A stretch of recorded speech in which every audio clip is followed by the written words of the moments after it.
Hello. Alright, mga ka-plastic, and this is me again, Big Sue, right back at it again with another content. At ito, tatalakayin natin yung tungkol ulit kay Kalbo, mga ka-plastic. At marap na po siya sa Land Transportation Office ngayong araw na ito, mga ka-plastic, sa mga oras na ito. At ito na nga, mapapangalanganan na siya sa 1PH, mga ka-plastic. So panoorin natin yung video bago tayo Haharap na mamaya sa Land Transportation Office ang motoristang 3 beses nang nag-viral dahil sa pagkakasagpot sa road rage sa Quezon City. Ang kanyang ina nakiusap na unawain ang kanyang anak dahil mayroon umanitong karamdaman. Ibabalita si Gary De Leon. Ano kayang karamdaman yun, mga ka-plastic? Diba? Kung may karamdaman man siya, dapat hindi na po siya pinagagala na mag-isa. 'Di ba? Common sense na lang para sa mga tao diyan na mayroong ganito ring kaso o ganyang klaseng sakit na sinasabi nila. Ito yung sinasabi nilang bipolar disorder, mga ka-plastic.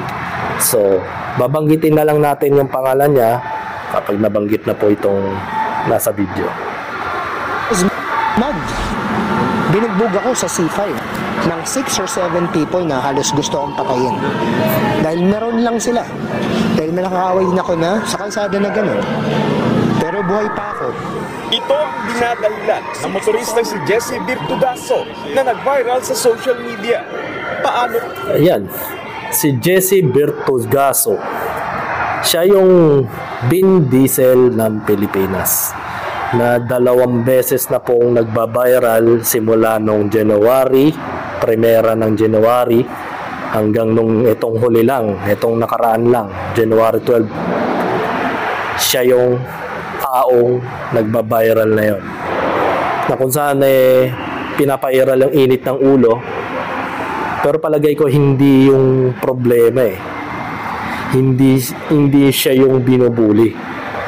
Ang binubuli mismo mga kasabayan niyang motorista at siya mismo ang nambubuli. Diba? And dinadahilan niya na bugbog daw siya ng mga meron sa C5. Paano ba naman bubugbugin siya? Paano ba naman? Sa pag-uugali mo pa lang, nagpapakita ka ng katoksikan. Natural, magre-react ng hindi maganda ang mga tao sa paligid mo. Hindi lang isa, hindi rin 2, kundi 3 ang nakagitgitan niya sa kalsada sa Quezon City. Kaya naman, ganun na lang ang galit niya sa mga driver na wala raw disiplina sa daan. Halimbawa diyan, ang pagkompronta niya sa isang pampaserong van sa Fairview noong Disyembre. Disyembre pa lang. Nakalbo na naman, no? May hawak, oh. Nasundan niya noong January 4 nang bigla siyang huminto at narang ang isang truck na nakagitgitan niya sa Fairview. Ano problema mo, boss? Ano nga? Baka ka lang. Sige, baka ka ba? Hindi. Pa! Inano ka ba namin? Ginagkit ka ba? Umiwas na nga ako eh. Ang pinakahuli nitong January 12 sa Fairview din.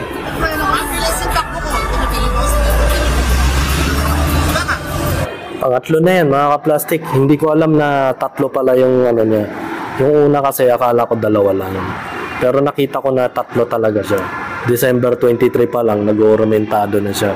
Siya na ang bida, diba? Sa kalsada. So hindi na po problema ng kapwa motorista yun, kundi siya na mismo may problema. Kahit pa sabihin mong ginago ka sa kalsada, kung ganyan ang reaksyon mo, talagang ikaw yung mapapasama lalo, di ba? Nung mali, di ba, mga ka-plastic. At may naalala lang kasi ako, ayoko lang kasi talagang sabihin, pero ikukwento ko na lang, baga iibayin ko na lang yung anggulo. Kasi kahit naman ikaw ay isang ordinaryong empleyado, mga ka-plastic, may mga ganyang instances na mainitin ng ulo. Mga bisor, team leader o ano man. Diba? May mga ganun. Yung tipong magtatanong ka lang kung ano po yung ganitong ganyan. Tapos ipapabalang pa yung mga sagot. So, magtataka ka. Ano ba nasabi mo mali? Bakit ganun siya magsalita? Meron kasing ganung tao na kahit konting bagay lang, pinapalaki pa. Galit na galit. Mainit ang ulo. Hindi ko alam kung bakit siya galit na galit. Baka may mga demonyong bumubulong sa utak niya, kaya pag ikaw ay dumadaan, mainit na agad ang ulo. Tsaka tigilan nyo kasi yung pagkakain ng ng putok-batok na chicharon bulaklak, tsaka lechon kawali. Huwag nyo gawin kasing chicherya o tigil-tigilan nyo yung pag-iinom ng beer kada sahod, mga kaplastik. Diyan kayo nagkakaroon ng mentally disorder dahil yung mantika napupuno sa utak. Then yun nga, sabi ko, yung dugo umaangat. Since umaangat, nagkakaroon ng toxin sa ulo, nakakalbo. Pansinin mo mga kalbo, mainitin ang ulo. Mga kaibigan mo, kalbo. Katrabaho mo, boss mo. Pag ganyan yung mga kasama mo, panot, yan yung mga talagang kala mo, hawak niya yung problema ng mundo. Kung magalit. Kinompronta sa pinalandraan niya ng pamalo ang isang kotse. Atensya na ka mo. Nakamali ako wala. Ang layo-layo naman, brada, doon ka muna. Ang layo-layo. Bilis yung takbo ko, makilis. Pasensya ka na. Pero giit ni Virtudaso, wala siyang intensyong manakit. Ang hawak niyang pamalo, pang-depensa lang daw. Meron ka bang regret na nagawa mo yun? No. Why would you ask me if I have regrets for that? Alam mo, whatever I did, I already did. Babalikan mo ba yung mga nag-post sa social media? Kasi, I don't. hindi. Bahala sila sa buhay nila. Kasi bakit? Sinusunog na sila sa impyerno dito pa lang. Oh, Kasi sino bang kasama? thank you. Sinusunog sa impyerno. I just criticize lang naman sa mga galawan mo. Kahit hindi lang naman ako, maraming mga tao talagang inis sa mga ginagawa mo. 'Di ba? Hindi ko naman sinasabi na papupunta ako sa langit dahil nagmamalinis akong tao, 'di ba? Ang iniisip mo para sa iyo, hindi makatarungan yung trato sa iyo sa kalsada. Eh kung ayaw mo ng ganon, wag ka magmaneho, wag ka maging driver. Delikado ka maging delivery driver. Walang tatanggap sa iyo na ganun. Kasi una pa lang meron ka nang makakaaway sa kalsada. 'Di ba? Hindi ko alam. Sabi niya wala siyang pinagsisisihan. O sige, maganda 'yon. Ba't ka nga magsisisi nagmamalaki ka pa 'di ba? Ginagawa mo na 'yan. Pero ang tanong, pag ganyan ka, habang buhay kang ganyan, pag may nakachamba ka na isang ma-influensyang tao na nakatapat mo na mayroong armado, ewan ko lang. 'Di ba? Thankful ka dahil mga nakakasagupa mo, mga taong mababait pa. What if na sa dumating na araw, 'di ba? Machambahan ka. Tingnan na lang natin mga plastic. Naku, siya lang kasama ko.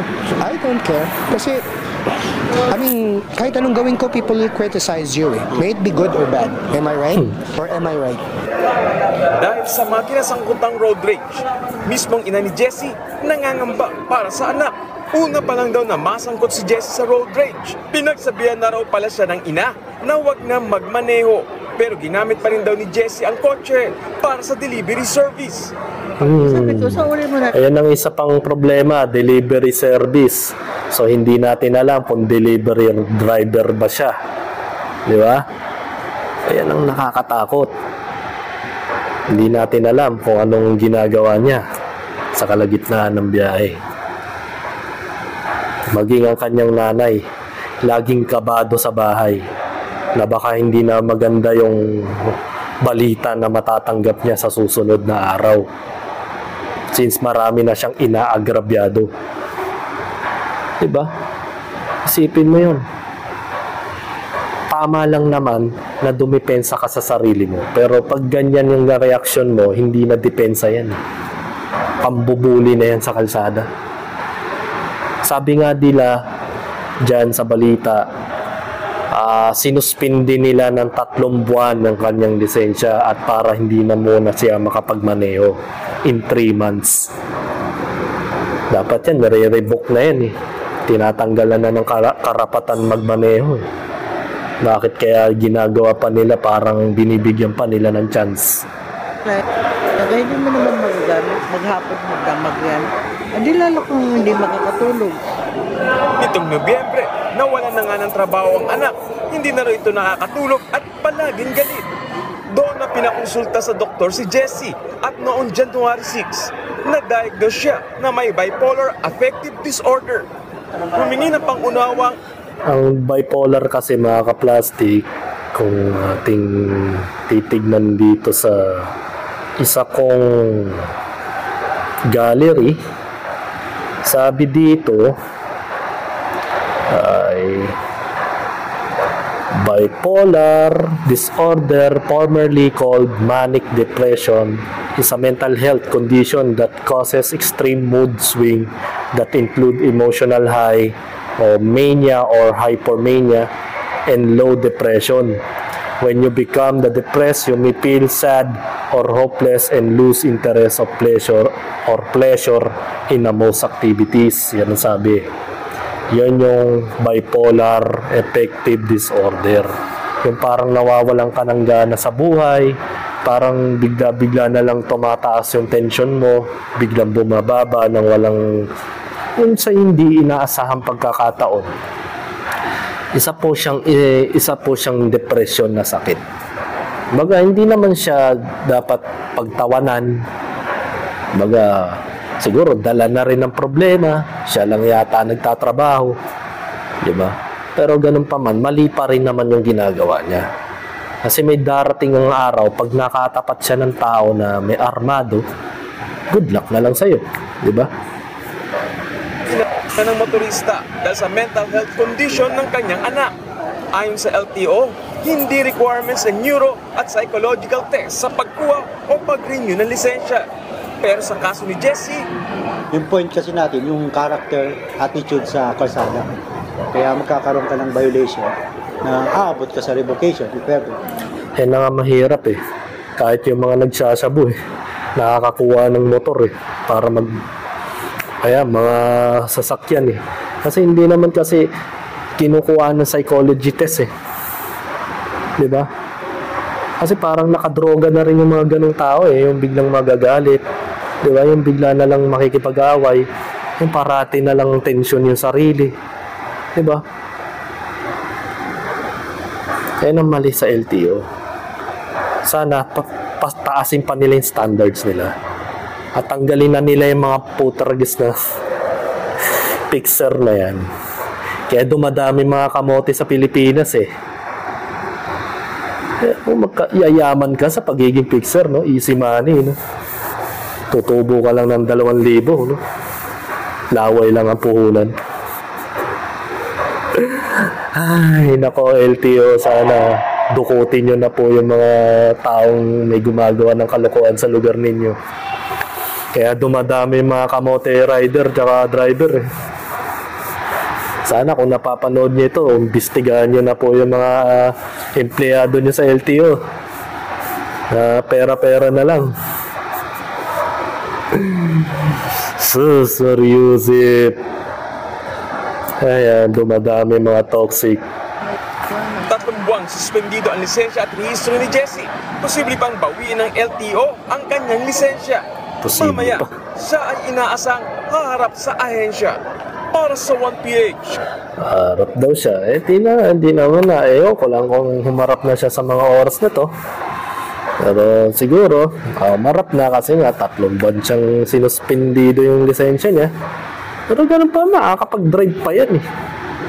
Hindi naman ganun kahigpit dito sa Pilipinas eh. Diba? Ano na lang na magsama siya ng isa pang tao na may lisensya na walang violation. Diba? Pwede pa siya mag-operate. Maraming paraan. Ang problema kasi, hindi kasi inaano yung psychology tsaka drug test. Ang ginagawa, palakad. May lisensya ka na in 1 hour. Di ba?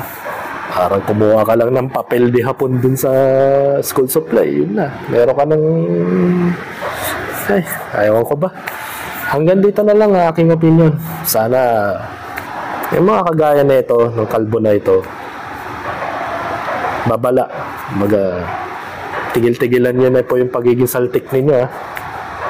Basta mga kalbo talaga, saltik yan. And this is me again, Big Sir. Lagi nagsasabing, ang mga plastic ay matagal mabulok dahil ang mga plastic ay toxic. Kaya, what's up mga ka-plastic? And this is Combid commentary video ng video live stream. Signing out. Alright. Mga ka-plastic, kung nagustuhan nyo ang aking video, i-subscribe nyo lang ang aking channel. At the same time, i-hit nyo rin ang notification bell at yung all para ma-notify kayo sa aking susunod ko pang video sa aking YouTube channel. Maraming salamat po, mga ka-plastic.